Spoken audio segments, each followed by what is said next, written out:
मतलब होता है कि yes there are 10 to 12 question, जिस कंसिडर 10 क्वेश्चन के आपके यूपीएससी में अगर 10 क्वेश्चन आ रहे हैं तो 10 में से 5 to 6 क्वेश्चन जो है वो सिर्फ टेक्नोलॉजी के आते हैं या साइंस एंड टेक का पार्ट होता है। और दूसरा जो पार्ट रहेगा जनरल यूपीएससी का प्री में, that is general science. Okay, अब ये जनरल साइंस जो होता है उसके question on an average you can consider 4 to 5 question. Okay, कभी कभी ये नंबर चेंज भी हो सकता है। तो जनरल साइंस जो है that is basically we are dealing with the physics, chemistry and biology. Okay, ये होता है जनरल साइंस। तो अगर आप यूपीएससी के लिए फोकस कर रहे हो तो आपको ये दो चीजों को फोकस करना है, साइंस टेक को फोकस करना है और जनरल साइंस को फोकस करना है। And if you are preparing for the MPSC, अगर आप एमपीएससी का प्रिपरेशन कर रहे हो, ओके, तो there are 20 plus question. Okay, that number is approximately 25 on an average, you can consider 25 question होते हैं साइंस के out of 100 question in paper 1 of your MPSC. Okay, जो जनरल स्टडी का पेपर 1 होता है एमपीएससी प्री का, उसमें 100 question होते हैं। तो 100 में से 20 प्लस का मतलब होता है 25, 26 क्वेश्चन जो है आपको आएंगे वो साइंस के होते हैं। ओके, फॉर दैट जो अपना सिलेबस है वो सिलेबस स्पेसिफिकली फोकस्ड है जनरल साइंस पे। यस, वहां पे भी साइंस एंड टेक आता है, but the science and tech is specifically with respect to the current affair. Current affair oriented science है, टेक्नोलॉजी है, वो पार्ट एक्चुअली एमपीएससी कंसिडर करता है। और उसका ज्यादा फोकस जो होता है, ज्यादा का मतलब होता है ऑलमोस्ट 80% क्वेश्चन। 80% मतलब आप अगर 20 भी पकड़ के चलो, अगर साइंस के 20 क्वेश्चन भी आ रहे तो 20 में से 16 क्वेश्चन जो है 60 वो general science, physics, chemistry, biology. और उसमें मैक्सिमम ज्यादा क्वेश्चन होते हैं बायोलॉजी। तो syllabus it is the same thing.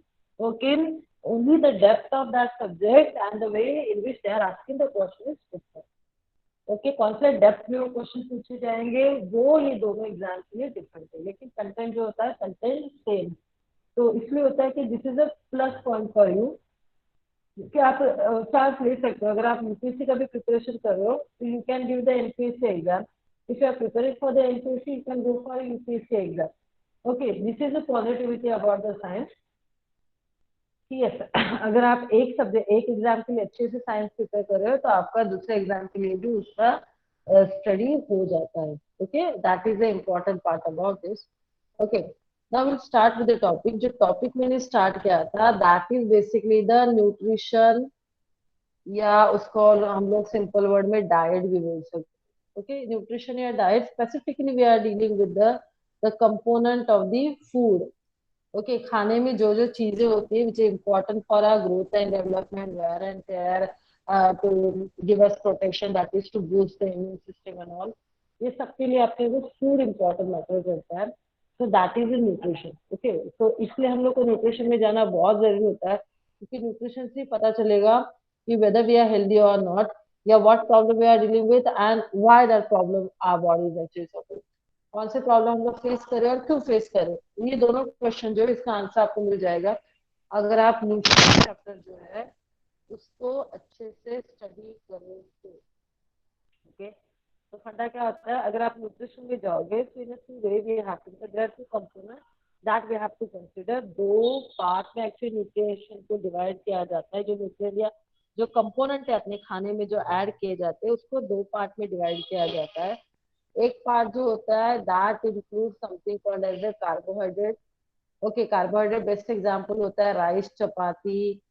Okay, दूसरा आ जाता है proteins, basically dal and all non veg items. And third वाला आ जाता है इसमें liquids, basically contain the oil, ghee, fat, everything. Okay, और जो दूसरा पार्ट होता है इसका सेकेंड वाला पार्ट जो है उसको एक्चुअली उसमें इंक्लूड किया जाता है विटामिन एंड दी मिनरल्स, जैसे विटामिन ए है, विटामिन बी कॉम्प्लेक्स है, सी है, etc. So this is a funda through which we have to understand the nutrient. जो न्यूट्रिएंट है, जो कंपोनेंट है खाने के, फूड के, उसको ये दो पार्ट में हम लोग को स्टडी करना होता है. So till now we have completed the carbohydrate, lipid and the protein. हम लोगों ने लास्ट लेक्चर तक कार्बोहाइड्रेट, लिपिड और प्रोटीन को कर लिया था. And we stop at the vitamin. हम लोगों ने विटामिन चैप्टर जो है वो स्टार्ट किया था. And I think I gave you the general introduction about the vitamin D also. Don't worry, I will again start that thing. बस फंडा है कि yes, one thing that student asked me in the last class, that they had a question related to the disorder called as the arteriosclerosis. Okay. मुझे last lecture को एक दो student ने पूछा था इसके बारे में, लेक्चर के में आर्टरियोस्क्लेरोसिस के बारे में. तो मैं बताती, देखो, consider arteriosclerosis as a separate chapter. तो उसके साइड में रखो, सेपरेटली कंसिडर करो. Now why you have to consider this thing? So just see this two diagram. Okay, ये दो डायग्राम को देखो. अब देखो ये दो डायग्राम में होता है क्या. तो बिफोर अंडरस्टैंडिंग ये दोनों समझोगे कैसे. तो एक फंडा होता है कि अपने बॉडी में ना ब्लड कैरिंग वेसल्स होते हैं. ओके, वेसल्स का मतलब क्या होता है? It is a path. Okay, जैसे पाइपलाइन है. पाइपलाइन का काम क्या है? अगर वाटर पाइपलाइन है तो उससे वाटर आने वाला है. अगर वो गैस पाइपलाइन है तो उससे गैस आएगा. ओके, तो वैसे अपने बॉडी में एक पाइपलाइन है, और वो पाइपलाइन जो होती है ना, उससे वो कैरी करता है ब्लड को. Now what kind of blood it is carrying? तो फंडा है कि पाइपलाइन जो होते हैं उसके थ्री टाइप्स लिए जाते हैं. एक को बोला जाता है आर्टरी. ओके, दूसरे को बोला जाता है वेन, और तीसरा जो होता है उसको बोला जाता है कैपिलरी. ओके, तो याद रखो, पहला फंडा क्या याद रखोगे कि अपने बॉडी में ब्लड वेसल है that carry the blood. Okay, एक पाइप लाइन है और उससे ब्लड कैरी होता है. और वो ब्लड कैरी करने वाले जो वेसल्स है उसके थ्री टाइप्स लिए जाते हैं. एक को बोला जाता है आर्टरी, दूसरे को बोला जाता है वेन, और तीसरे को बोला जाता है कैपिलरी. ओके, अब इनका काम क्या है? तो फंडा नंबर वन, अगर मैं नंबर वन को कंसिडर करूं, फर्स्ट वाला जिसको बोला जाता है आर्टरी. ओके, तो आर्टरी का काम होता है कि ये प्योर ब्लड कैरी करता है. और प्योर ब्लड का मतलब क्या होता है? The blood which is rich in oxygen. तो ये याद रखो, ये यूपीएससी पूछ सकता है. प्योर ब्लड क्या हो सकता है? या इसी ब्लड को ना, प्योर ब्लड को एक्चुअली बोला जाता है ऑक्सीजनेटेड ब्लड. ऑक्सीजनेटेड ब्लड मतलब the blood which is rich in oxygen. जो ब्लड में ऑक्सीजन का लेवल ज्यादा होता है उसको हम लोग प्योर ब्लड बोलते हैं, या ऑक्सीजनेटेड ब्लड होता है. अब ऑक्सीजनेटेड ब्लड या प्योर ब्लड जो होता है which have the high amount of the oxygen, ये जो ब्लड है जिसको हम लोग प्योर ब्लड बोलेंगे, जिसमें ऑक्सीजन का लेवल ज्यादा है. Why it is important? ये क्यों इम्पोर्टेंट है? क्योंकि ऑक्सीजन से ही अपने बॉडी में एनर्जी जनरेट होता है. तो ये आर्टरी क्या करेगा कि ये प्योर ब्लड को बॉडी के डिफरेंट डिफरेंट पार्ट तक पहुंचाएगा. Okay, through the artery the blood will reach to the different part of the body. And then there the oxygen will help to produce the huge amount of the energy. तो वो part के पास जाने के बाद जो blood के अंदर का ऑक्सीजन है उसके हेल्प से वो जो बॉडी का पार्ट या ऑर्गन है वो एनर्जी जनरेट करेगा. तो मतलब होता है कि yes, pure blood is very much important. क्योंकि प्योर ब्लड रहेगा तभी जाके बॉडी में एनर्जी प्रोड्यूस होने वाला है, क्योंकि वही ऑक्सीजन कैरी कर रहा है. That is important for the energy production process in the body. Okay, ये होता है आर्टरी का काम. सेकेंड जो होता है उसको शॉर्टकट में याद रखो, वेन. वेन का काम होता है इट कैरी इम्प्योर ब्लड. अब इम्प्योर का मतलब क्या हुआ? जिसमें कार्बन डाइऑक्साइड लेवल का ज्यादा होता है और ऑक्सीजन का लेवल बहुत कम होता है. वो ब्लड जिसमें कार्बन डाइऑक्साइड ज्यादा रहेगा और ऑक्सीजन कम रहेगा, अगर ऑक्सीजन कम है तो वो प्योर नहीं हुआ, इसलिए उसको बोला जाता है इम्प्योर ब्लड. अब देखो, बॉडी को कौन से ब्लड की जरूरत है? Our body wanted the oxygen, so therefore we are always in a demand of a pure blood. अपने को ऑक्सीजन चाहिए, इसलिए हम लोग को हमेशा प्योर ब्लड चाहिए होता है. तो व्हाट इज हैपनिंग? जब प्योर ब्लड से एनर्जी जनरेट होता है तो एनर्जी बनने के बाद कार्बन डाइऑक्साइड जनरेट होगा जो अपने को नहीं चाहिए, तो वेस्ट चाहिए. तो कार्बन डाइऑक्साइड जो वेस्ट है वो फिर से ब्लड में ऐड होता है. और फिर ठंडा क्या रहेगा? स्लोली स्लोली ब्लड का सारा ऑक्सीजन जो है वो यूज हो जाएगा और उसमें कार्बन डाइऑक्साइड ऐड कर दिया जाएगा, तो वो ब्लड बनता है इम्प्योर। अब ये प्योर इम्प्योर जो है ये कैसे होगा? तो प्योर ब्लड अगर करना है तो उसमें ऑक्सीजन ऐड करना पड़ेगा, मतलब ये इम्प्योर ब्लड, अभी बॉडी से तो ब्लड बाहर नहीं जाता, blood is circulating inside our. तो वेन का काम क्या रहेगा? वेन क्या करेगा? ये इम्प्योर ब्लड को कैरी करेगा और इसको लेके जाएगा हार्ट के पास, और हार्ट क्या करेगा? ये इम्प्योर ब्लड को पंप करेगा अपने लंग्स के पास, और लंग्स क्या करेगा? हम लोग जो इनहेलेशन करते हैं, सांस लेते हैं, ओके, सांस भरते हैं, तो वो सांस के वजह से जो हम लोग एयर अंदर ले रहे हैं उसमें का जो ऑक्सीजन होता है वो लंग्स के मदद से वो ब्लड में ऐड किया जाएगा, that is added into the blood, and again the blood become pure. इसलिए वेन्स काम करते हैं। तो देखो आर्टरी का काम क्या है? वो प्योर ब्लड लेके जाएगा, किसको कहाँ पे लेके जाएगा? Different part of the body. When का काम क्या है? ये सारे पार्ट के पास जाके उनके पास जो इम्प्योर ब्लड है उसको कलेक्ट करेगा और प्यूरिफिकेशन के लिए वो लेके आएगा। ओके, और दोनों के बीच में काम करने वाला तीसरा वाला टाइप होता है, उसको बोलते हैं कैपिलरी। ओके, तो अब ये डायग्राम की देखते हैं, मतलब why you have to observe this diagram, तो सी दिस। ओके, अब ये जो डायग्राम है ना, ओके, ये पाइपलाइन जो है दिस इज आर्टरी, ये दोनों भी आर्टरी है।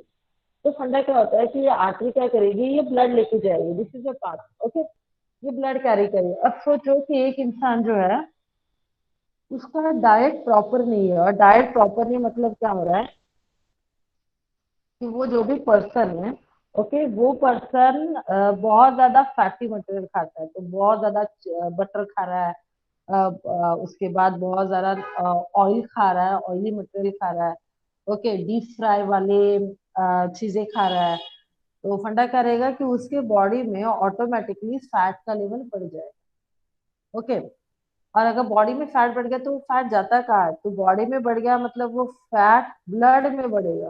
ओके, उसका लेवल ब्लड में बढ़ेगा। अब वो ब्लड कहाँ से जा रहा है? आर्टरी से जा रहा है, तो obviously fat is also travelling from the artery. तो सीधी ये सेकेंड वाला डायग्राम भी उसी के हिसाब से कि देखो ये फर्स्ट वाला जो है ये एक आर्टरी दिखा रहा है जिससे ब्लड ना जा रहा है। ओके, ऐसे दो डायरेक्शन में जा रहा है, ऐसे सोच के चलो। ओके, अब फंडा क्या है कि ये दो डायरेक्शन में ये ब्लड तो जा रहा है, एक ऐसे और एक ऐसे जा रहा है, लेकिन वो बहुत सारा फैट भी कैरी कर रहा है। तो क्या होगा कि वो फैट ना जहां से जा रहा है वहां पे जमा होना शुरू हो जाएगा। उसी बेस। अब देखो इसको, ये नंबर वन देखो क्लियर दिख रहा है, जाने का रास्ता क्लियर है। ओके, उसके बाद इसको देखो number two and number three को देखो, क्या हो गया कि अगर ये जाने का रास्ता है तो वहीं पे ये फैट जो है वैसे डिपॉजिट होना शुरू हो गया, और अगर ऐसे कुछ हो गया तो ब्लड फ्लो के लिए जो जगह चाहिए, जो रास्ता चाहिए, वो रास्ता अब नैरो बन गया है। और अगर वो नैरो बन गया तो इसका ये मतलब होता है कि ऑटोमेटिकली जो ब्लड सप्लाई है वो नेगेटिव बनेगा। नेगेटिव बनेगा मतलब क्या? अगर यहाँ पे ब्लॉक आ गया और यहाँ से ब्लड आ रहा है, जस्ट इमेजिन करो कि ब्लड यहाँ से ब्लड आ रहा है और यहाँ से ये दो पार्ट को जा रहा है, लेकिन ये प्लाक होने की वजह से यहाँ पे ऐसे वो फैट जमा होने की वजह से अब क्या होगा कि ब्लड यहाँ से जितना चाहिए उतना फ्लो नहीं कर पाएगा। तो मतलब हो रहा है कि अगर सपोज ऐसे कंसिडर करो कि ये वाला आर्टरी जो है वो हार्ट से कनेक्टेड है। ओके, तो हार्ट से कनेक्टेड होगा क्या कि हार्ट को प्रॉपरली ब्लड नहीं मिलेगा, या फिर हार्ट से जो ब्लड आ रहा है वो प्रॉपरली अपने बॉडी के ऑर्गन को नहीं मिलेगा, मतलब बॉडी को नहीं मिलेगा, तो automatically it will create the problem, ये हेल्थ इश्यू करेगा। समझा? तो देयरफॉर आर्थेरोस्क्लेरोसिस या आर्टेरियोस्क्लेरोसिस बहुत इंपॉर्टेंट होता है, क्योंकि ऐसे अगर कुछ हो गया तो फिर वो फंडा हो जाएगा कि अगर वो आर्टरी हार्ट से जुड़ी हुई है तो ऑब्वियसली हार्ट वो won't get the enough amount of the blood, जो अपना हार्ट है उसको इनफ अमाउंट में ब्लड नहीं मिलेगा, तो वो पर्सन को हार्ट अटैक आने के चांसेस बनते हैं, उसका हार्ट काम करना बंद कर देगा, या उसको कोई ना कोई इश्यू हो जाएगा। या सबको ऐसे कंसिडर करो ना, फॉरगेट अबाउट द हार्ट, कि ये ब्लॉक ना वो आर्टरी में आया है जो आर्टरी अपने लेग्स को, अपने जो पैर होते हैं वो पैर को ब्लड सप्लाई करी है, तो फंडा क्या होगा कि वो ब्लॉकेज की वजह से अपने पैरों को प्रॉपरली ब्लड सर्कुलेशन नहीं होगा, ब्लड नहीं मिलेगा, और अगर ऐसे कुछ हो गया तो मसल पेन शुरू हो जाएगा एक्सट्रीम लेवल पे। ओके, और वो मसल पेन अगर शुरू हो गया तो the person can't walk properly. Okay, तो दिस इज द प्रॉब्लम। इसलिए जो आर्टरोस्क्लेरोसिस होता है वो एक डेंजरस डिसऑर्डर कंसिडर किया जाता है ये पूरा। तो that is what I have shown here. इसलिए मैंने यहाँ पे 3 डायग्राम ऐड कर दिए। जैसे सी ये क्लियर था, फिर वो प्लाक जमा होना शुरू हो गया, इसके वजह से अपना आर्टरी ब्लॉक हो गया। सेम ये देखो वही है, ये क्लियर है, और ये अंदर अगर हम लोग उसको वो पाइप को अगर कट करके देखेंगे तो उसके अंदर ये ऐसे अपना सारा फैट जमा हो गया, और फैट जमा होने की वजह से ब्लड फ्लो के लिए जगह भी कम हो गई। समझा? तो अगर उसको हम लोग ऐसे कुछ देखेंगे तो कुछ तो वो आर्टरी कुछ ऐसी दिखती है। एंड देन ऑब्वियसली पर्सन को हार्ट अटैक आ सकता है, या उसके ब्रेन से रिलेटेड अगर वो आर्टरी है कि जिसके थ्रू उसके ब्रेन को ब्लड सप्लाई हो रहा है, तो उसका ब्रेन डैमेज हो जाएगा, मेमोरी प्रॉब्लम हो जाएगा, मसल पेन करना शुरू हो जाएगा, डिमेंशिया हो सकता है, पर्सन मे डाई। चांसेस ये भी बढ़ सकते हैं कि वो इंसान मर भी सकता है। ओके, तो इस पे ये क्या रहेगा, ट्रीटमेंट क्या है? Just clear this plaque. Okay, ये प्लाक जो है इसको क्लियर करो, मतलब ये जमा हुआ जो मटेरियल है इसको क्लियर करो। तो देखो बहुत सारे ना मेडिसिन होते हैं। ओके, वो मेडिसिन का काम होता है कि वो फैट को डिसॉल्व करेंगे। तो पर्सन को वो मेडिसिन दिए जाते हैं, वो खाने के बाद वो क्या करेंगे कि उसके बॉडी में जितना भी फैट है उसके लिए डिसॉल्व करना शुरू कर देगा, मतलब वो सॉलिड होना शुरू हो जाएगा, और डिसॉल्व हो गया तो धीरे धीरे ये जो लेयर है ये साफ हो जाएगा, तो वो क्लीनिंग हो जाएगा। ओके, लेकिन अगर वो प्लाक बहुत पुराना है या बहुत ज्यादा रिजिड है जिसको मेडिसिन के थ्रू हम लोग नहीं लूज कर सकते, तो फिर एक ऑपरेशन किया जाता है। ओके, जिसको सिंपल टर्म में बोला जाता है बाईपास सर्जरी। ओके, सो उसको बाईपास सर्जरी बोला जाता है, या उसके लिए एक वर्ड यूज करते हैं, उसको बोलते हैं एंजियोप्लास्टी। ये वर्ड याद रखो, एंजियोप्लास्टी या बाईपास सर्जरी। बाईपास मतलब जो ब्लॉक है ना, वो ब्लॉक को छोड़ के हम लोग दूसरा वाला नया वाला रास्ता बना। ओके, तो ये याद रखो चलिए ना, ये वर्ड जो है एंजियोप्लास्टी या बाईपास सर्जरी, ये हार्ट सर्जरी से जुड़े हुए हैं। मतलब वो आर्टरी अगर हार्ट का आर्टरी है जहाँ पे ब्लॉकेज हुआ है तो obviously it will affect your heart, अपना हार्ट को इसको प्रॉब्लम होगा, तो इसलिए फिर ये सर्जरी किया जाता है बाईपास सर्जरी या एंजियोप्लास्टी, जिसके वजह से जो ब्लॉक है वो ब्लॉक तो कम हो जाएगा, मतलब उसका इफेक्ट नहीं रहेगा, या फिर ब्लड फ्लो के लिए हम लोगों ने एक नया वाला रूट ढूंढ लिया, या नया वाला रूट सर्जिकली बॉडी में ऐड कर दिया। समझा? तो ये याद रखो कि आर्टरोस्क्लेरोसिस बहुत इंपॉर्टेंट होता है एग्जाम के लिए, उनके एग्जाम में क्वेश्चन भी आ सकते हैं। और अगर आए तो देखो, एक मैंने बोला फैट की वजह से, लेकिन दूसरा आंसर ये भी है कि आर्टरियोस्क्लेरोसिस किसकी वजह से होगा। तो number one, majority of the time it is because of the fat deposition. Okay, बहुत बार मतलब 90% चांसेस होते हैं कि आर्टरियोस्क्लेरोसिस जो है वो फैट डिपोजिशन के लिए की वजह से हुआ है। लेकिन फैट के अलावा ये कैल्शियम डिपोजिशन की वजह से भी हो सकता है।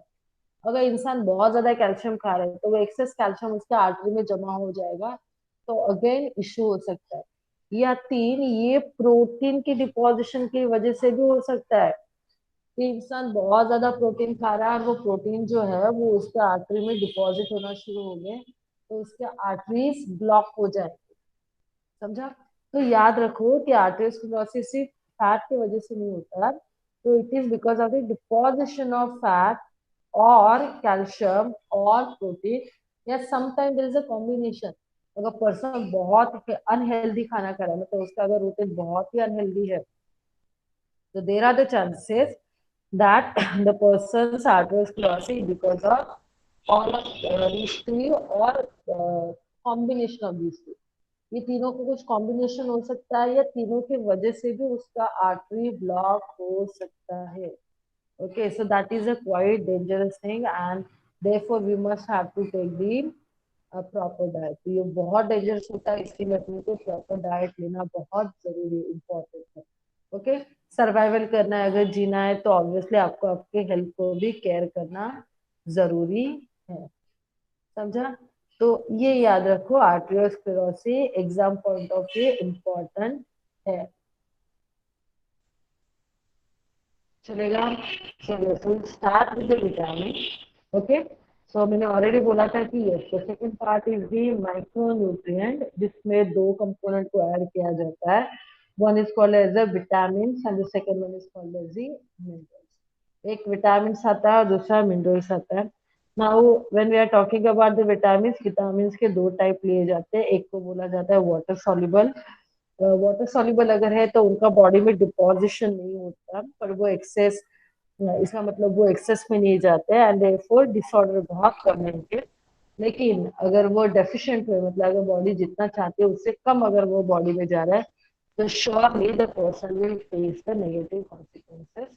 पर्सन जो है उसको कोई ना कोई इशू, हेल्थ इशू होने वाला है।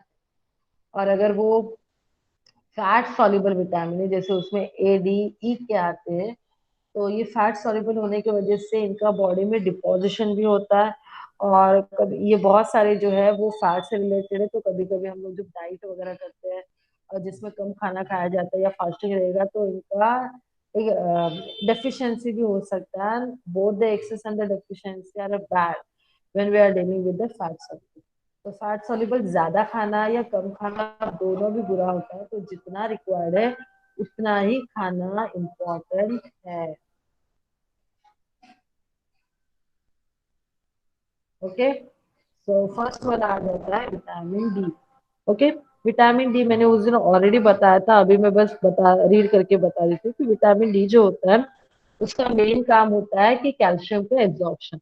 हम लोग जितना भी कैल्शियम खाते हैं ना खाने में से, वो सारा कैल्शियम एब्जॉर्ब करने के लिए अपने को विटामिन डी की जरूरत होती है। Now from where we are getting the vitamin D, तो विटामिन डी जो होता है वो एक फैट के टाइप से मिलता है, जिसको नाम दिया जाता है अर्गस्टेरॉल। और ये अर्गस्टेरॉल का फंडा है कि ये अर्गस्टेरॉल पे जब यूवी लाइट गिरेगी, ओके, और यूवी लाइट होती है कहाँ पे? सनलाइट में। तो सनलाइट में जो यूवी लाइट होती है वो यूवी लाइट अर्गस्टेरॉल पे गिरती है, और उसकी वजह से अर्गस्टेरॉल का कन्वर्जन हो जाता है vitamin D. So therefore, it's good to take a walk in the morning sunlight. Okay, because अगर आप मॉर्निंग में थोड़ा वॉक कर रहे हो और आपके बॉडी पे अगर अच्छे से मॉर्निंग के जो सनलाइट होते हैं वो अगर गिर रहे हैं, तो फंडा is very good because you are getting the enough amount of the UV light, and that UV light convert the ergosterol of your body into the vitamin. तो आपके बॉडी में जो अर्गस्टेरॉल है उसको ये कन्वर्ट करेगा विटामिन डी में, and that vitamin D is use for the absorption of calcium. तो वो जो विटामिन डी आपके बॉडी में जनरेट हुआ है वो कैल्शियम के एब्जॉर्प्शन के लिए यूज होगा। वो कैल्शियम जाएगा कहाँ पे? तो वो जाएगा बोन्स में, बोन्स में डिपॉजिट होगा। उसको बोला जाता है बोन्स मिनरलाइजेशन। और उसकी वजह से क्या होगा? तो अपने बॉडी में जो पेन होता है, जैसे स्पैज्म होता है या क्रैम्प होता है, मसल क्रैम्प होता है या जॉइंट पेन होता है, बोन पेन होता है, ये सारी चीजें नहीं होंगी अगर अपने बॉडी में प्रॉपर लेवल में विटामिन डी है तो। Okay, since it is associated with calcium, it is called as the calciferol. अभी कैल्शियम का एब्जॉर्प्शन करता है, इसीलिए विटामिन डी को कैल्सीफेरॉल बोला जाता है। दैट इज इम्पोर्टेंट, ये वर्ड याद रखना बहुत जरूरी है। मैच द फॉलोइंग में आता है ये, जैसे पूछेंगे विटामिन डी और दूसरे में आपको ढूंढना पड़ेगा विटामिन डी का एक्चुअल नाम क्या है। तो कैल्शियम एब्जॉर्प्शन करता है, तो मतलब ये कैल्सीफेरॉल रहेगा। ओके, अब फंडा क्या है कि ये बोन से रिलेटेड है, बोन्स को स्ट्रॉन्ग करेगा। तो मतलब होता है कि अगर इसका डेफिशिएंसी हो रहा है, if your body having the less amount of the vitamin D, surely it will affect your bones, surely it will associate with this kind of a pain। तो होता क्या? तो सिंपल वाला फंडा है कि अगर विटामिन डी हम लोग एक्सेस कम खा रहे, ओके, एक्सेस नहीं कम खा रहे, जितना चाहिए उतना नहीं खा रहे, जितना अपना बॉडी का रिक्वायरमेंट है उतना नहीं खा रहे, तो क्या होगा कि बोन्स में कैल्शियम का लेवल कम हो जाएगा। और अगर ऐसे कुछ हो गया तो अपना बोन्स जो है वो सॉफ्ट हो जाएगा। ओके, तो उसको ही बोला जाता है ऑस्टियोपोरोसिस। पोरस बन जाते हैं। पोरस का मतलब होता है कि उसके अंदर कैल्शियम का लेवल कम हो गया, गिर गया। ओके, और अगर ऐसे कुछ हो गया तो वो इंसान के बोन्स जॉइंट जो है वो पेन करना शुरू करेंगे। तो वो कंडीशन को एक्चुअली बोला जाता है rickets. Just let me check, मैंने इसमें फोटो डाला है, हाँ तो सी दिस। ओके, ये देखो ये नॉर्मल बोन्स है। ओके, ये लेग है अपने। तो जनरली जो लेग होते हैं ना वो नॉर्मल होते हैं, लेकिन एक कंडीशन होता है रिकेट्स। तो रिकेट्स में क्या होगा कि पर्सन को बोन्स के लिए जो कैल्शियम चाहिए वो कैल्शियम कम मिलेगा। तो उसकी वजह से क्या होगा, देर इज ए बेंडिंग। तो देखो बेंड कहाँ पे हुआ। एक तो देखो ये इसके बोन से जो ऐसे ऐसे होने चाहिए उसका शेप देखो ये डिफॉर्म हो गया। ओके, या फिर जो सी दिस, जो अपना नी होता है वो नी डिफॉर्म हो जाएगा, या सी दिस। ओके, तो यहाँ पे डिफॉर्मेशन आ जाएगा। तो देखो ये बच्चे के लेग्स देखो, देखो कैसे वैसे। जनरली वो स्ट्रेट होने चाहिए थे, तो वो स्ट्रेट नहीं है, ऐसे कर्व हो गया। Okay, so that is what is happening when your bones are not strong. जब अपने बोन्स वीक हो जाते हैं तब ये रिकेट्स वाला कंडीशन आ जाता है। ओके, तो वही है कि अगर विटामिन डी का डेफिशिएंसी हो गया तो होगा क्या, the person will suffer from the rickets. अब रिकेट्स टर्म जो है ना वो specifically baby below 5 year old. Okay, so जो बच्चे 5 साल से कम होते हैं ना उनके लिए ये वर्ड यूज किया जाता है rickets. If the person is adult, adult का मतलब होता है 5 year and above. Okay, that adult is not with respect to our marriage age और election age. Okay, voting right वगैरह तो उससे रिलेटेड नहीं है। दिस इज बेसिकली इंटेंसिटी के हिसाब से बताया था। अगर 5 साल से बड़ा वो इंसान है, बच्चा है, तो फिर उसमें अगर बोन एक कर रहा है, मतलब बोन्स पेन कर रहे हैं, जॉइंट पेन कर रहा है, या उसके बोन ऐसे बेंड हुए हैं, कर्व हो गए, उसका डिफॉर्म हो गया, उसका एक्चुअल शेप बिगड़ गया है, तो फिर वो कंडीशन को नाम दिया जाता है ऑस्टियोमेलाशिया। सॉरी, ऑलवेज रिमेम्बर रिकेट्स और ऑस्टियोमेलाशिया सेम ही होता है, बस डिफरेंस क्या है, रिकेट्स टर्म हम लोग यूज करते हैं when we are dealing with a child. Okay, children जब है, छोटे बच्चों को अगर हम लोग कंसिडर करें तो रिकेट कंसिडर करते हैं। And osteomalacia term specifically with respect to the adult. तो सेम प्रॉब्लम है लेकिन वो अडल्ट में दिख रही है, तो फिर हम उसको बोलते हैं ऑस्टियोमेलाशिया। और क्या होगा, डेफिशिएंसी की वजह से मसल पेन होगा, क्रैम्प होगा, मूड ऑफ होता है। यस, मूड ऑफ होता है, ये बहुत इंपॉर्टेंट है, क्योंकि अगर अपनी बॉडी में डी अच्छे से नहीं है तो मूड तो ऑफ रहेगा। बट ये मूड ना अच्छा होने के लिए बहुत टाइम लगता है। Most of time what is happening, the person suffer from depression. समझा, तो उसका मूड ऑफ जो है, अगर वो कंटिन्यूअसली उसके बॉडी में विटामिन डी का अगर डेफिशिएंसी रहा, विटामिन डी रिक्वायर्ड अमाउंट से कम है, तो उसका मूड हमेशा ऑफ ही रहेगा। और अगर ऐसे कुछ हो गया तो प्रॉब्लम होता है कि इसके वजह से वो इंसान डिप्रेशन में जा सकता है। ओके, या फंडा है कि यस उससे कोई ना कोई इश्यू हो सकते हैं। ओके, या फिर वो उसका जो वर्किंग कैपेसिटी है उसको अफेक्ट कर सकता है। समझा, तो याद रखो कि ये जो मूड ऑफ वाला जो कंडीशन है दैट इज नॉट गुड, ये गुड नहीं है, ये अच्छा नहीं है। ओके, अच्छा साइन नहीं कंसिडर करते। और अगर विटामिन डी को हम लोग एक्सेस में यूज करें, एक्सेस में खा रहे हैं, अपनी बॉडी में एक्सेस है, तो देखो वो अगर एक्सेस ज्यादा हो गया तो ज्यादा की वजह से क्या होगा कि कैल्शियम लेवल बढ़ जाएगा, और कैल्शियम लेवल बढ़ गया तो पर्सन को हो जाएगा आर्टेरियोस्क्लेरोसिस, या फिर वो ज्यादा कैल्शियम को बोला जाता है hyper calcaemia, and that is not a good. ये एक्स्ट्रा कैल्शियम किडनी में जाके जमा हो जाएगा, उसके स्टोन बन जाएंगे, तो उसको बोला जाता है किडनी स्टोन। और इसके वजह से लेग पेन भी हो सकते हैं, बोन्स जो है वो बोन्स पेन करना शुरू कर देते हैं। सो that is a worst thing, and that is happening when your body have the excess of calcium due to the excess of vitamin D। आपके बॉडी में जब विटामिन डी का लेवल ज्यादा हो जाएगा तो उसके वजह से कैल्शियम का लेवल भी बढ़ जाएगा।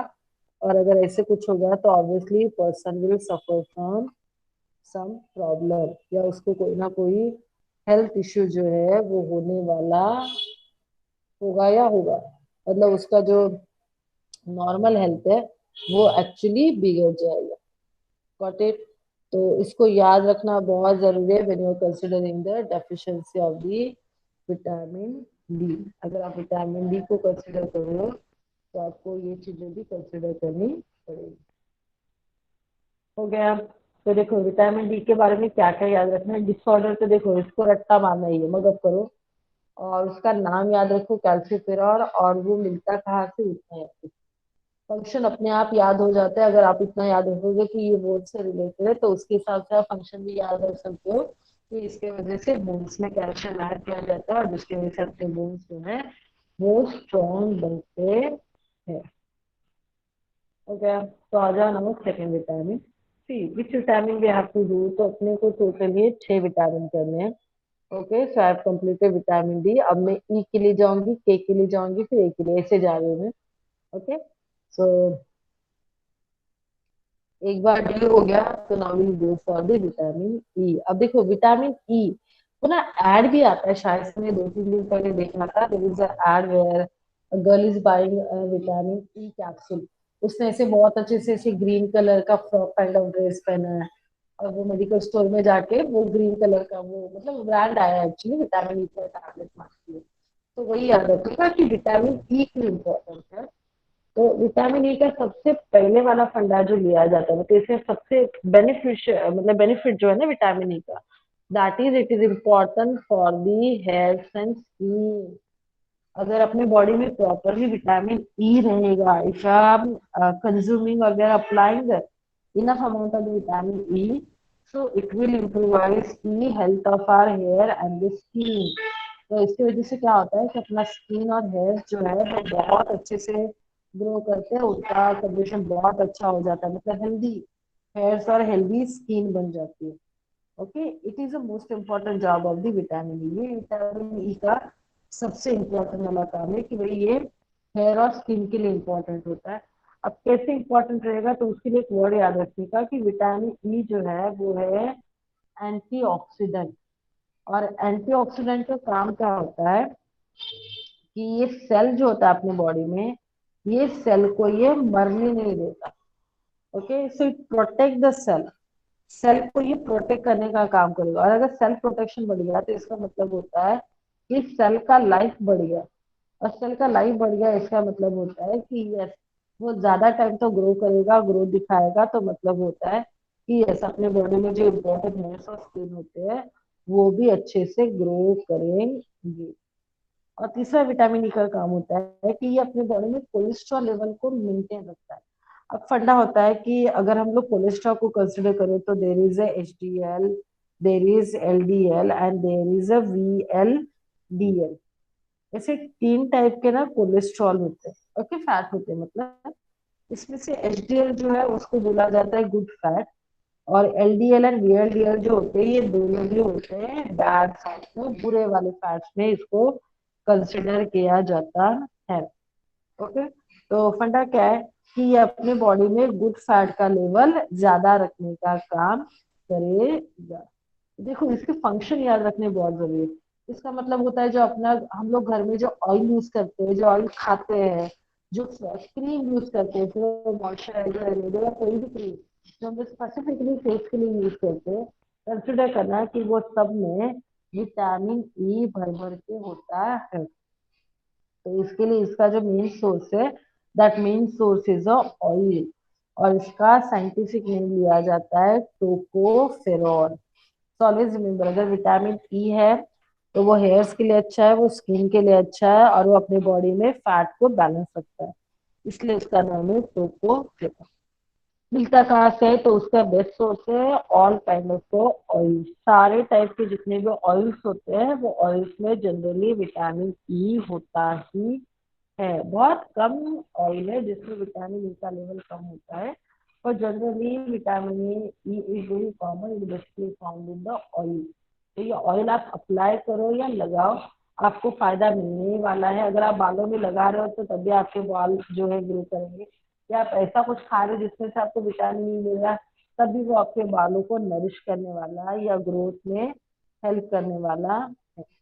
समझा? तो देखो इसमें क्या क्या याद रखना है विटामिन ई के लिए। तो उसका अदर नेम टोकोफेरॉल है, मिलता सारे ऑयल सीड्स में है। और वो बेसिकली हेयर्स एंड स्किन के लिए इम्पोर्टेंट होता है। It is important for hair and the skin. तो देखो अगर वो हेयर एंड स्किन से रिलेटेड है तो इसका डेफिशिएंसी है, इसका एक्सेस। अगर विटामिन ई हम लोग कम खा रहे हैं या विटामिन ई ज्यादा खा रहे हैं, तो पहले वो अपने हेयर और स्किन को ही अफेक्ट करेगा। उसका जो डायरेक्ट नेगेटिव इम्पैक्ट है वो अपने हेयर और स्किन में ही होने वाला है। तो क्या होता है, तो सिंपल है कि अगर विटामिन ई का लॉस हो रहा है, ओके, तो या हम लोग अपने बॉडी में वो इनफ अमाउंट में नहीं है, तो then person will suffer from the hair loss, उसके बाल बहुत झड़ने लगते। ओके, शार्प लिप्स का मतलब होता है ड्राई लिप्स, जो है ना वो बहुत ड्राई हो जाते हैं और कभी कभी वो फट जाते हैं। कभी देखिए ना, अभी ये ठंडी के सीजन में ना हो रहा है, वो कोल्ड के सीजन में जनरली होता है। Many people actually face that issue कि जनरली लिप्स जो है ना वो ऐसे ड्राई होना शुरू हो जाते हैं, ऐसे सूख जाते हैं, पूरे ड्राई होते हैं। और सूखने के बाद कभी कभी ना फिर उसमें ना जनरली वो ड्राइनेस की वजह से ना उसमें ऐसे क्रैक्स आना शुरू हो जाता है ना, cracks from the crack the blood is coming, उसको बोला जाता है चैपलेट्स। ओके, या फिर स्किन पे ना रिंकल आना शुरू हो जाएगा, बुढ़ा हो गया ऐसे लगेगा कि द पर्सन गेटिंग ओल्ड। और सबसे इम्पोर्टेंट वाला, ओके, जो नहीं भूलना है उसको हमेशा याद रखना होता है, what ever gonna happen you never forget this thing. वो ये होता है कि इन विटामिन ई का अगर डेफिशिएंसी हो गया तो स्पेसिफिकली मेन में it is responsible for his infertility. What is infertility? कि उसका बेबी बनाने का मतलब जो रिप्रोडक्शन कैपेसिटी है वो कम हो जाएगा, वीक हो जाता है। मतलब ये पर्सन जो है ये बच्चे पैदा करने के लायक नहीं रहता। Okay, that is what is the infertility. मतलब उसमें प्रॉब्लम आ जाती है जिसके वजह से बच्चे नहीं हो पाएंगे। तो ये स्पेसिफिकली याद रखने का कि अगर विटामिन ई है तो विटामिन ई के वजह से जो रिप्रोडक्शन कैपेसिटी होती है मेन का, स्पेसिफिकली बंदों का, that capacity negatively get affected. और नेगेटिव का मतलब होता है कि यस, उनका ये जो रिप्रोडक्शन कैपेसिटी होता है वो बहुत कम हो जाता है, डिक्रीज हो जाता है। और इसके वजह से अगर पर्सन मैरिड है तो obviously his wife won't conceive, उसकी जो वाइफ है वो वाइफ शायद से कंसीव नहीं कर पाएगी। ओके, क्योंकि उसके हस्बैंड में प्रॉब्लम है। तो ये तभी होगा जब पर्सन में विटामिन ई का लॉस होगा या विटामिन ई कम होगा। ओके, जनरली फंडा होता है कि ये नेगेटिवली फीमेल को अफेक्ट नहीं करता। ओके, क्योंकि ये है कि अगर फीमेल बहुत सारी ऐसी चीजें खाती है या लगाती है चेहरे को या बालों को जिसमें भर भर के विटामिन ई होता ही है, तो इसलिए फीमेल में विटामिन ई का डेफिशिएंसी होना बहुत रेयर होता है। पर यस, मेन में that is very much common. बंदों में ये बहुत कॉमन होता है, so they have to take care of it. उनको डाइट प्रॉपर करना बहुत जरूरी होता है if they don't wanted to face this kind of issue. और दूसरा होता है कि अगर विटामिन ई जो है वो भर भर के खा रहे हो, अब ना भर भर के खाने का चांसेस नहीं बनता, क्योंकि maximum time vitamin E apply किया जाता है। जैसे मैंने अभी बोला ना कि बहुत सारे ऑयल्स या क्रीम में विटामिन ई होता है। तो देखो, अगर मैंने बोला कोकोनट ऑयल, पैराशूट है मेरे पास, अगर मैंने बोला कि पैराशूट ऑयल में लगाती हूँ तो ऑब्वियसली वो पिया नहीं जाता। पैराशूट ऑयल जो है इससे बालों को मसाज करूंगी मैं, क्योंकि मुझे अगर मेरे बाल बढ़ाने या उसको हेल्दी रखना है तो वो मैंने अप्लाई किया। तो अब सोचो कि मैंने अगर एक्स्ट्रा थोड़ा एक चम्मच ज्यादा, अगर एक टेबल स्पून ज्यादा मैंने कोकोनट ऑयल लेके अपने बालों में अप्लाई किया तो अभी फर्क नहीं पड़ रहा है, क्योंकि मैं दूसरे दिन उसको वॉश करने वाली हूँ। तो वो एक्सेस कोई मैटर नहीं करता। वैसे क्रीम का होता है, अगर हम लोग क्रीम लगा रहे हैं तो कोई मैटर नहीं करता। ओके, देयरफॉर उसका एक्सेस होने के चांसेस बहुत कम होते हैं। जनरली विटामिन ई का एक्सेस नहीं होता, मतलब बॉडी में जमा नहीं होता। पर बाई चांस अगर वो इंसान बहुत ज्यादा फैट खा रहा है, ऑयली मटेरियल खा रहा है, वो तो ऑयली चीजें खा रहा है, डीप फ्राई शालो फ्राई खा रहा है, या फिर तली हुई चीजें खा रहा है, जैसे चिकन मटन भी तली हुआ खा रहा है, तो वो तला हुआ जो चीजें होते हैं ओके, उसकी वजह से फ्राई वाला चीजें जो है पर्सन में have the excess of vitamin E. और उसकी वजह से क्या होगा, the person will suffer from nausea, diarrhoea, intestinal cramp, fatigue, headache, blur vision, rash। Okay, so simple language में अगर बोलूँ तो उसको लूज लूज मोशन शुरू हो सकता है। इंटेस्टाइन जो होता है, अपने आंत जो होते हैं वो पेन करना शुरू हो जाता है। उसमें वीकनेस दिखेगा, हेडेक होगा, उसको वोमिटिंग जैसा फील हो सकता है, विजन में इफेक्ट आ सकता है, शायद से उसके आंखों के सामने ऐसे धुआं आ जाए, क्लियरिटी नहीं हो, और बॉडी पे रेड रेड रैशेस आ जाते हैं। तो अगर इसमें से कोई भी एक चीज अगर आपको लग रहा है कि आपके साथ हो रहा है या होता है, तो समझ जाने का कि your body don't have the vitamin E. तो आपको विटामिन ई थोड़ा सा खाना पड़ेगा। विटामिन ई खाने का सिंपल है, अपना नॉर्मल जो ऑयल वगैरह वो थोड़ा खा लो, मतलब उसको थोड़ा सा डाइट में मेंटेन करो। कंप्लीट मतलब सिर्फ बॉयल वगैरह फूड हम लोग नहीं खा सकता, ये देखो डाइट वाले लोग करते हैं, but then they have to take care कि भाई their body is getting the every important vitamin। जो लोग नहीं इसको फॉलो करते फिर उन लोगों में ये एक्सेस होने का चांसेस बन सकता है। वो ज्यादा खा रहे हैं, ज्यादा अप्लाई कर रहे हैं, तो फिर ये सारे प्रॉब्लम जो है ये उन लोगों में दिख सकता है, और कम भी हुआ तभी ये इशू होते हैं। तो therefore we always have to take the balance level of the vitamin E in the body। Vitamin E का जो डिसाइडेड लेवल है उतना ही लेना इम्पोर्टेंट होता है। That is a important thing that you have to consider, जिसको consider करना बहुत जरूरी है। चलेगा। तो देखो इसमें भी क्या याद रखना है, इसको याद रखना है, इसका नाम टोकोफेरॉल होता है, ऑयल सीड मिलता है, हेयर और स्किन के लिए इम्पोर्टेंट है। और इसके फंक्शन में क्या रखोगे, पहला वाला हेयर लॉस और फोर्थ वाला इनफर्टिलिटी, ये दोनों बहुत इंपॉर्टेंट है, फर्स्ट एंड द लास्ट।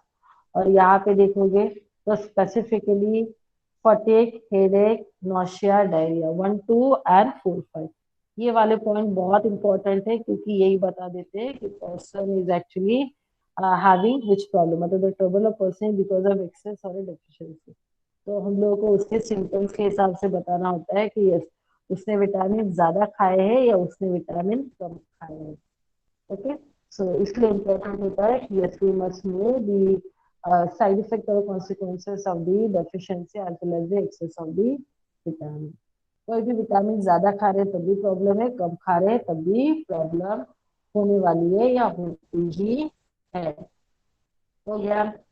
तो now come to the third vitamin. Okay, पहले विटामिन देखो, पहला वाला था कैल्सीफेरॉल, जो कैल्शियम के लिए इम्पोर्टेंट है, उसको हम लोग बोलते हैं विटामिन डी। दूसरा वाला है टोकोफेरॉल, जिसको बोला जाता है विटामिन ई, वो स्किन और हेयर्स के लिए बहुत इंपॉर्टेंट होता।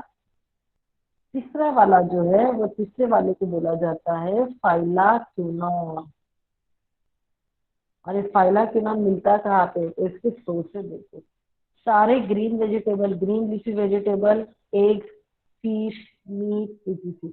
अब देखो ये चारों चीजें हम लोग खाते हैं, तो इसलिए फंडा होता है कि अपने बॉडी में विटामिन के का कभी डेफिशिएंसी नहीं होता।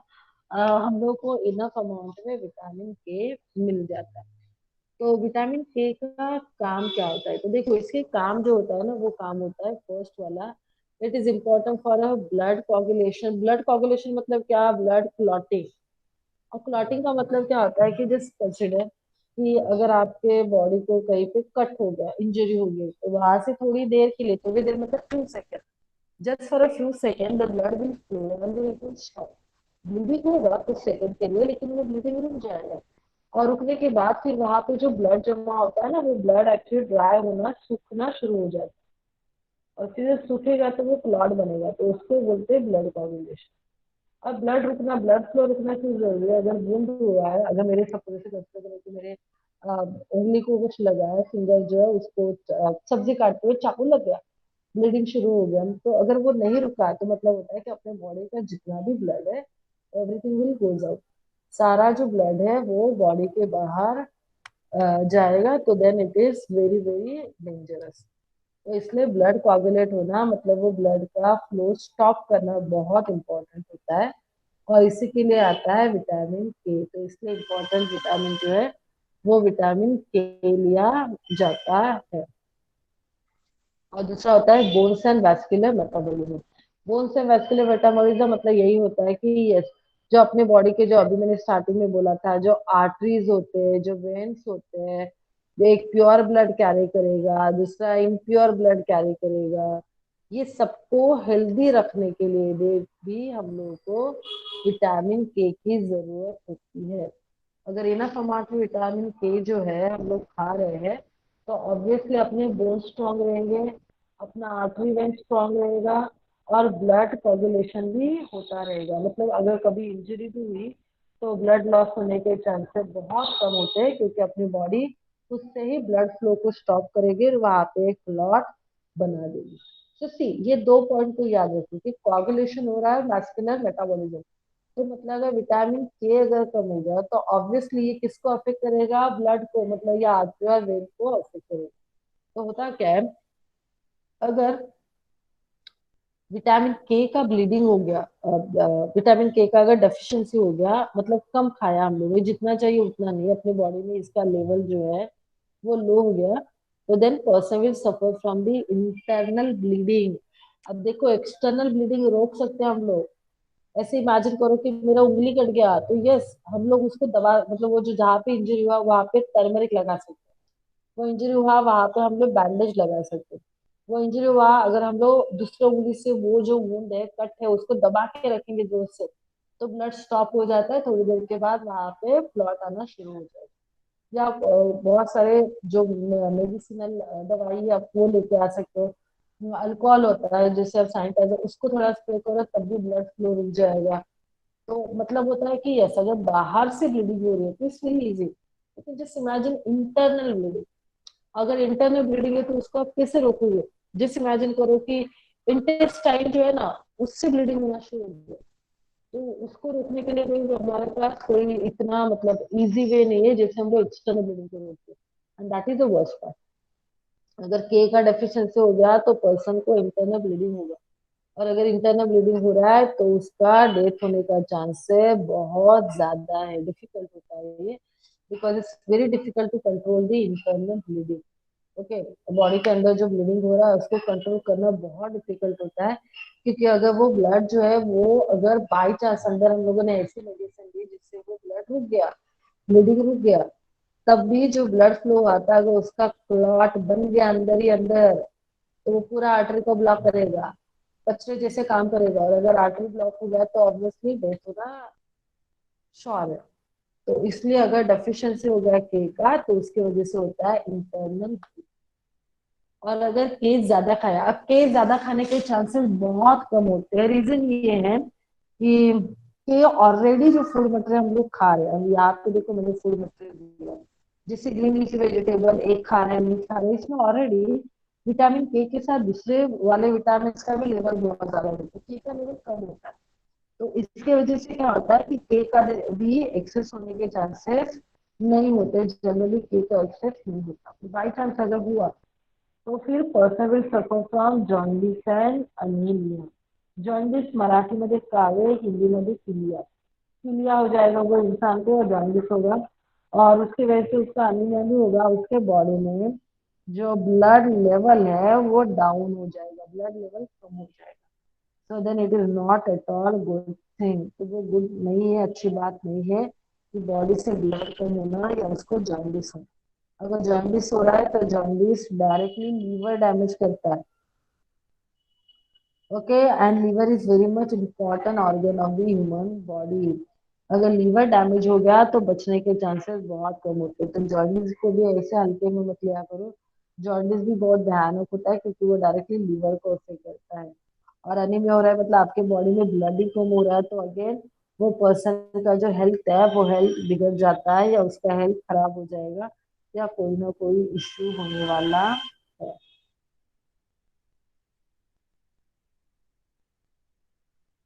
बट एट, सो देखो मैंने यहाँ पे तीन,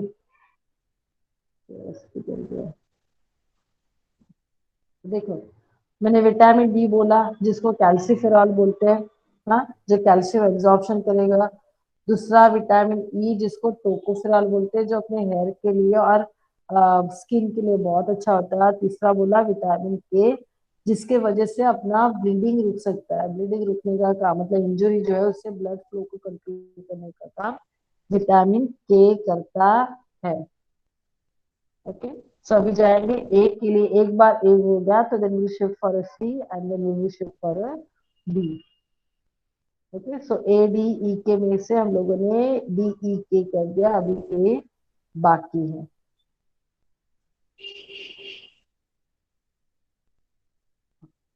सो now what is A. A का काम क्या होता है, विटामिन ए का काम क्या होता है?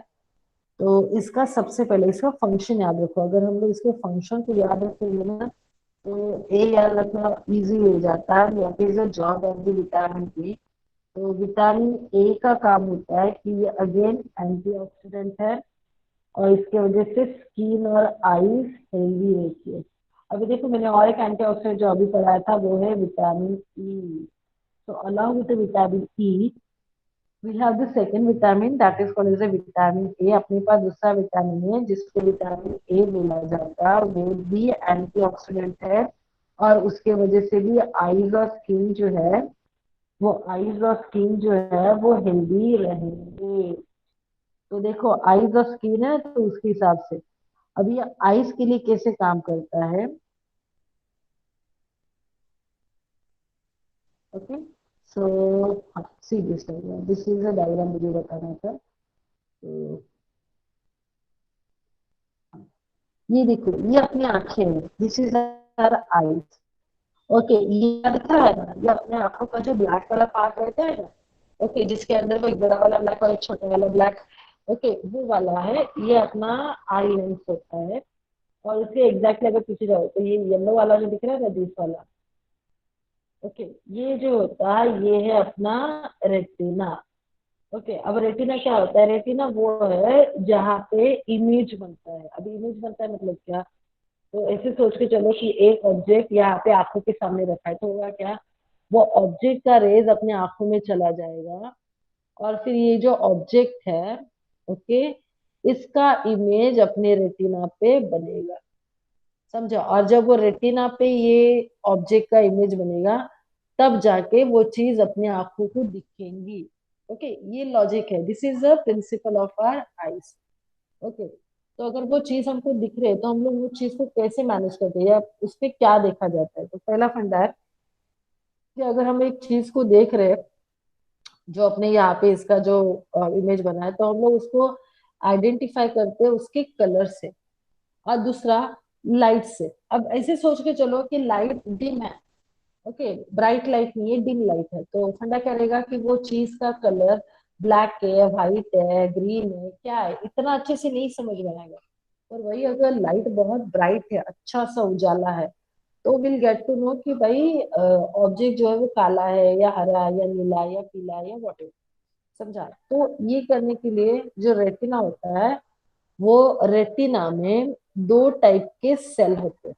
एक को बोलते हैं रॉड सेल, दूसरे को बोलते हैं कोन सेल। एक रॉड होता है और एक कोन सेल होता है। अब रॉड का काम होता है कि ये लो लाइट में, लो लाइट मतलब होता है डिम लाइट, तो जो डिम लाइट होते हैं उसमें भी अपने को दिखता है। ऐसे नहीं कि पूरा अंधेरा अपने आंखों के सामने अंधेरा आ जाएगा, नहीं, डिम लाइट भी होगा ना तब भी अपने को आ जाता है, बस उसमें हम लोग क्लियरिटी नहीं रहती। और कोन जो होता है उसका काम होता है कलर। ओके, कलर रिसेप्शन मतलब इसके वजह से अपने आंखों को कलर डिफ्रेंशिएट करना आ जाता है। ओके, तो ये जो रेटिना है, ये रेटिना के प्रॉपर ग्रोथ एंड डेवलपमेंट के लिए विटामिन ए की जरूरत होती है। तो हमेशा याद रखने का कि what is the job of vitamin A. तो विटामिन ए का काम है कि ये जो रेटिना है, ये रेटिना को हेल्दी बनाने का काम विटामिन ए करता है। तो वो रेटिना के लिए काम करता है, इसलिए उसका नाम है retinol. Retina is a part in the eyes where the image of the object will form. Retina अपने आंखों का वो हिस्सा है, वो पार्ट है जहाँ पे जो ऑब्जेक्ट हम लोग देख रहे हैं, जो चीज हम लोग देख रहे हैं, उसका इमेज बनता है। और वो रेटिना के ग्रोथ एंड डेवलपमेंट के लिए अपने को विटामिन ए की जरूरत है, इसलिए विटामिन ए को बोला जाता है रेटिनॉल। ओके, अब ये रेटिनॉल या विटामिन ए जो है ये मिलेगा कहाँ से? What is the source of that? तो इसका सोर्स लिया जाता है, that is called as the beta carotene. अब देखो, ये बीटा कैरोटीन से एक चीज याद आएगी जिसको हम लोग बोलते हैं carrot. Just see this, I have written here also, carotene, carrot. तो बीटा कैरोटीन क्या होता है? बीटा कैरोटीन पिगमेंट है जिससे दो विटामिन ए बनते हैं। और ये बीटा कैरोटीन जो होता है ये एक्चुअली ऑरेंज कलर का पिगमेंट है जो प्लांट में मिलता है। समझा? तो जो प्लांट में बीटा कैरोटीन का लेवल ज्यादा हो गया उसका कलर दिखेगा आपको ऑरेंज या रेड कलर में। तो सी भी है ना, छोटे छोटे, ये भी विटामिन ए की वजह से होते हैं। ओके, तो हमेशा याद रखने का source of vitamin A is beta carotene. और ये बीटा कैरोटीन इसमें तो सारे जो ग्रीन लीफी वेजिटेबल्स होते हैं या वो फ्रूट जिसका कलर ऑरेंज रेड कलर है, इवन चिलीज वगैरह टमाटो ये भी हम लोग यहाँ पे लेते हैं। ओके, या फ्रूट में अगर जाओगे तो पपैया एप्पल कैरेट ये जो होते हैं जिनका कलर रेड या ऑरेंज शेड में जाता है, these all are acting as a source of beta carotene. ये सब में बीटा कैरोटीन होता है। तो मतलब हो गया कि उसके वजह से अपने बॉडी को मिलेगा विटामिन ए। तो ऑलवेज रिमेम्बर विटामिन ए का काम क्या है, ये रेटिना के लिए इम्पोर्टेंट होता है। Okay, it is important for retina, इसलिए इसको बोला जाता है retinol. Beta carotene orange colour के पिगमेंट जो प्लांट में मिलते हैं उससे अपने को विटामिन ए मिलता है। और विटामिन ए का काम क्या है कि अपने आंखें और अपनी स्किन को हेल्दी रखने का काम करेगा। तो जो सी अगर ये कम हो गया तो ऑब्वियसली आई पे बुरा असर होगा, स्किन पे बुरा असर होगा। ओके, तो मतलब वो पर्सन का हेल्थ जो है वो हेल्थ में थोड़ा सा नेगेटिव इफेक्ट आ जाएगा if the person won't have the enough amount of the vitamin A। अगर उसके बॉडी में प्रॉपरली विटामिन ए नहीं रहेगा तो होता क्या, अगर पर्सन को विटामिन ए का कमी हो गया, डेफिशिएंसी हो गया, तो person will suffer from xerophthalmia, xeroderma and night blindness. ना यहाँ पे ना ये जीरो जो है XCRO, ओके, इसको प्रोनाउंस करते हैं जीरो। ओके, तो ये जीरो हो जाएगा पर ये जीरो होता है स्पेलिंग के वाइज में, उसके प्रोनाउंसिएशन के हिसाब से इसको प्रोनाउंस करते हैं जीरो। जीरो मतलब जीरो नहीं समझेंगे, जीरो। तो जीरो का मतलब होता है ड्राई, ऑफ्थाल्मा का मतलब हुआ आईज, डर्मा का मतलब हुआ स्किन। तो इसका मतलब क्या हो गया कि अगर पर्सन के बॉडी में विटामिन ए कम हो गया तो उसके आंखें ड्राई होती है, उसका स्किन ड्राई हो जाएगा। तो then that will negatively affect the person working. Okay, उसकी स्किन ड्राई हो गई तो वो स्किन पे रैशेस आने के चांसेस बनते हैं। और आंखें ड्राई हो गई मतलब आई इन्फेक्शन होने के चांसेस बनते हैं। And that person will suffer from night blindness. वो पर्सन को नाइट ब्लाइंडनेस होता है। नाइट ब्लाइंडनेस का मतलब होता है the person don't have dark vision.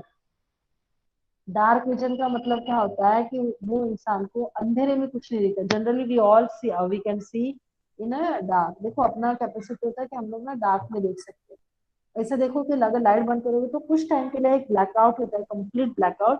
लेकिन उसके बाद आप मेकआउट करोगे कि हाँ यहाँ पे चेयर है, यहाँ पे टेबल है, बस क्लियरिटी नहीं रहेगा, वहां पे कलर नहीं पहचान सकते, लेकिन अंधेरे में भी हम लोग को थोड़ा सा दिखता है। तो जिन लोगों को नाइट ब्लाइंडनेस होता है वो लोग एक्चुअली डार्क में या अंधेरे में कुछ भी देख नहीं पाते, इसलिए वो ब्लाइंड होते हैं। So the people who don't have the dark vision they are called as the night. Okay, वो नाइट ब्लाइंड हो गया और वो कंडीशन को बोला जाता है नाइट ब्लाइंड। ओके, और तो ये नाइट ब्लाइंडनेस है कि भाई उसका जो फोटो रॉड सेल और कोन सेल है ये दोनों का भी, दोनों में भी नेगेटिव इफेक्ट होगा और ये अफेक्ट होने की वजह से उसका आई साइट जो है वो कमजोर हो जाएगी।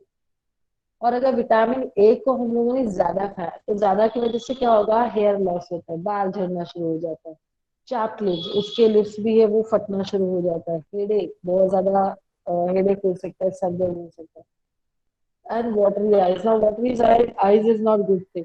आंखों में से बार बार पानी आता है, कभी देख लेना, इमेजिन करो अगर वो 2-2 मिनट पे आंखों में से पानी आ रहा है तो आप 2-2 मिनट को आंखें पोछोगे हैंकी से या टिश्यू से या टॉवल से, तो फंडा क्या उसकी वजह से आपकी आंखें काला होना शुरू हो जाएगा, या हर्टिंग योर आईज। तो वो अगेन इश्यू क्रिएट कर देता है। तो हमेशा याद रखिएगा अगर आंखों में से बिना कोई रीजन के पानी आ रहा है तो समझ जाने का that is not a good indication vitamin E have increase in your body then the normal level. आपके बॉडी में विटामिन डी का लेवल जो है वो बढ़ गया है नॉर्मल से ज्यादा। Okay, and then that is a bad thing, you can not consider. तो हमेशा याद रखो कि विटामिन ए, जिसको रेटिनल बोला जाता है, जिसका मेन सोर्स बीटा कैरोटीन है, और बीटा कैरोटीन मिलेगा कहाँ से? अपने को ग्रीन लीफी वेजिटेबल या कैरेट या पपाया से मिलते हैं। इसके वजह से स्किन और आंखें अच्छे हो जाते हैं। लेकिन अगर ये कम खाया तो अपना स्किन और आंखें दोनों पे भी बुरा असर हो जाएगा, and the person may suffer from the something called as a. लेकिन अगर ये ज्यादा हो गया तो फिर उसके हेयर लॉस होगा, और उसके हेडेक हो सकता है, या उसके आंख में वाटरी वाटरी आईज हो सकते हैं, that is not a good thing, वो अच्छी बात नहीं।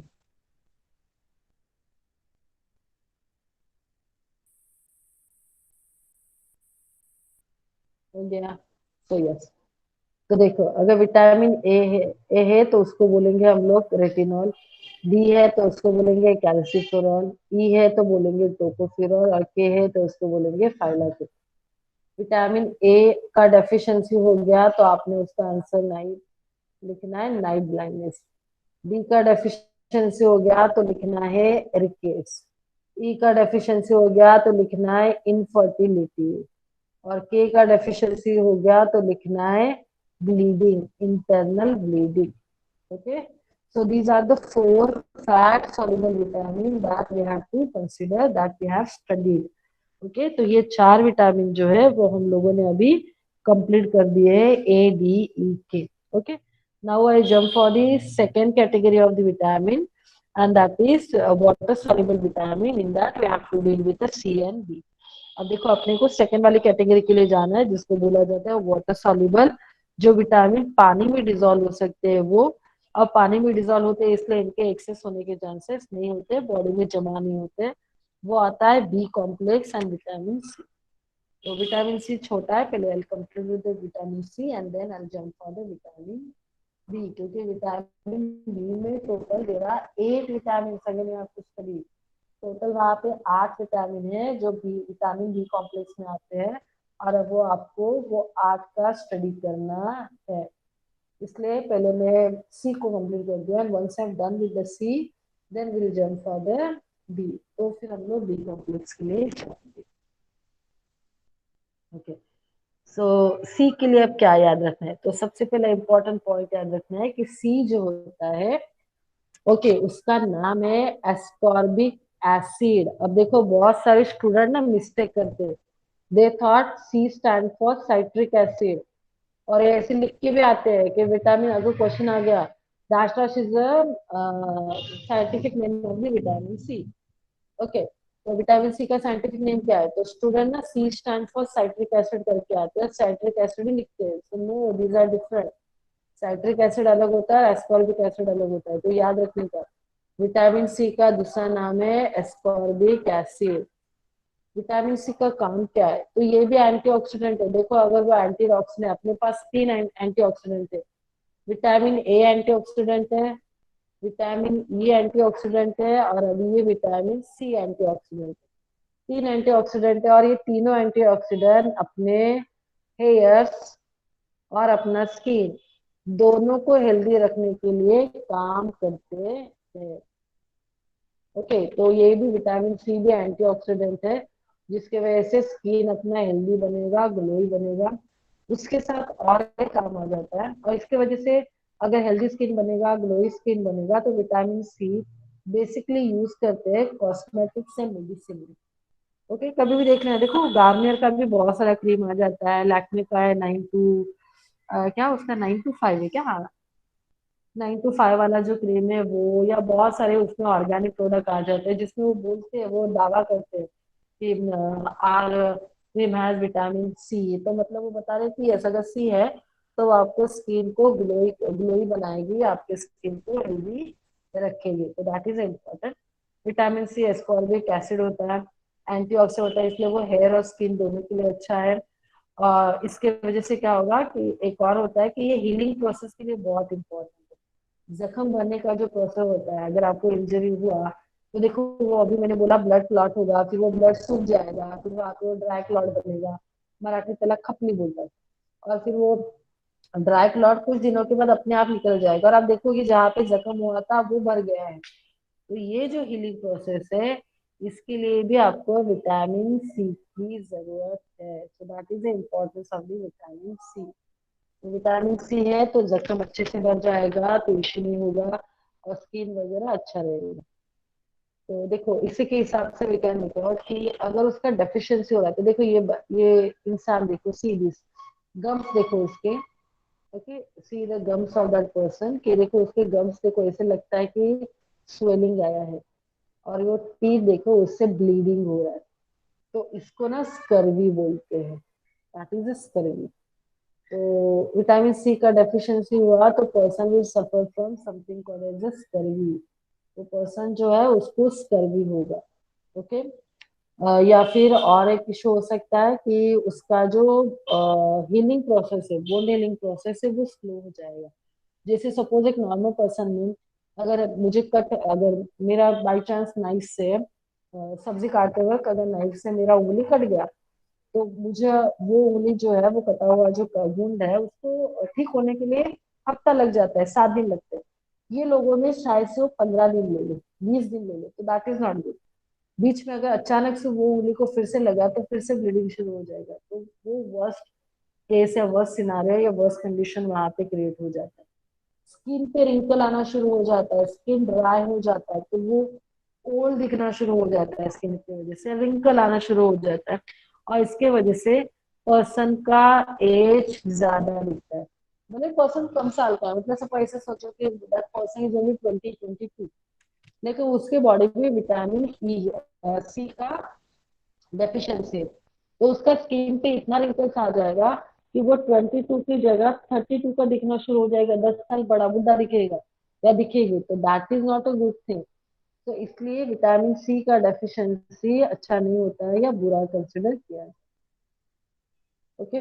और जनरली अब देखो सी जो होता है वो वाटर सॉल्युबल है। और अगर वाटर सॉल्युबल है तो जनरली बॉडी के अंदर नहीं होता है। जनरली चांस के बारे में कि इसका एक्सेस नहीं है।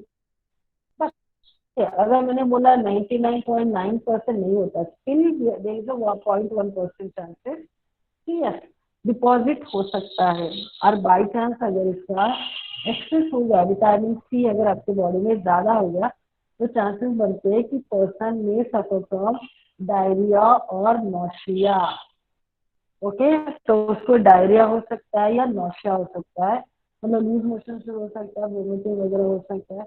और कुछ कुछ कंडीशन में विटामिन सी जो है वो ज्यादा कंज्यूम करने की वजह से चांसेस बनते हैं कि पर्सन को किडनी स्टोन भी हो सकता है। लेकिन the medical observation is that it's not every time, मतलब there are the condition where the person is suffering from the excess of vitamin C and same person have the kidney stone। जो person के body में access vitamin C है उसी के body में kidney stone भी हुआ है। लेकिन किडनी स्टोन होने के बहुत सारे अदर रीजन है। तो देखो हम लोग डायरेक्टली विटामिन सी का कंजम्पशन नहीं कर सकते कि इसने ज्यादा खाया इसलिए उसको किडनी स्टोन हो गया। तो there is no direct correlation या डायरेक्ट एविडेंस जो है वो अभी तक मिला नहीं है। बट ऐसे एजम्पशन है कि ऐसे सोच के चलते हैं कभी कभी कि किडनी स्टोन होने का रीजन ऐसे का विटामिन का access. Just see what I have completed today. So the little part is left and the little part I'll complete in the next lecture. Vitamin A हो गया, बी हो गया, ई हो गया, के हो गया, and I've completed the C also। एक ही विटामिन बाकी है जो है B complex. there we have to study total 8 vitamin, जहाँ पे अपने को टोटल 8 विटामिन का स्टडी करना है। चलेगा? तो डन फॉर अ डे आज के इतना काफी है। हम लोग क्या करेंगे कि ये वाला जो है बी कॉम्प्लेक्स जो है वो नेक्स्ट लेक्चर में हम लोग उसको कंटिन्यू करेंगे। चलेगा? तो नेक्स्ट लेक्चर में I continue with the B complex and last वाला part that is a minerals. Okay, जो मिनरल्स बाकी है क्योंकि मैंने बोला था ना कि विटामिन और मिनरल्स इससे 2 पार्ट आते हैं। तो विटामिन का बस एक विटामिन बाकी है, एक ग्रुप बाकी है बी कॉम्प्लेक्स, और बाकी जो मिनरल्स है 7-8 मिनरल्स है, ओनली ज्यादा ज्यादा नहीं है वहाँ पे। Okay, that we have to consider with respect to the in the next class only. Okay, with respect to our health. समझा? तो बस डन फॉर डे, आज के लिए इतना काफी है. अगर कोई क्वेश्चन होगा तो you can ask me the question. अगर कोई क्वेश्चन नहीं है तो यू कैन लीव. ओके, या मैं लेक्चर कंप्लीट कर देती. चलेगा? Okay, thank you. और जो होमवर्क बोलते हो, अगर मुझे टाइम भी नहीं मिला तभी तुम लोग करते जाओ, because this is your responsibility. आपकी रिस्पॉन्सिबिलिटी. अगर आपको पास होना है ना तो फिर होमवर्क करना बहुत जरूरी है. It is very much important. चलेगा? ठीक है. विटामिन सी का फूड सोर्स क्या होता है? सारे सिट्रस फ्रूट. सिट्रस फ्रूट मैंने इसलिए वो जानबूझ के नहीं बताया. Citrus fruit best example oranges, lemon, ये जो होता है ना टैमारिंड, ये सारे जो आते हैं ना, जो खट्टे वाले फ्रूट्स होते हैं ना, जिसका सावर टेस्ट होता है, वो सारे विटामिन सी का फूड सोर्स. इवन पिकल, अचार जो हम लोग खाते हैं, मैंगो का अचार या लेमन का अचार, ओके, ये सारे जो होते हैं ना, ये विटामिन सी का सोर्स. तो याद रखिए. चलेगा? ओके, चलो ठीक है. Thank you. बाय.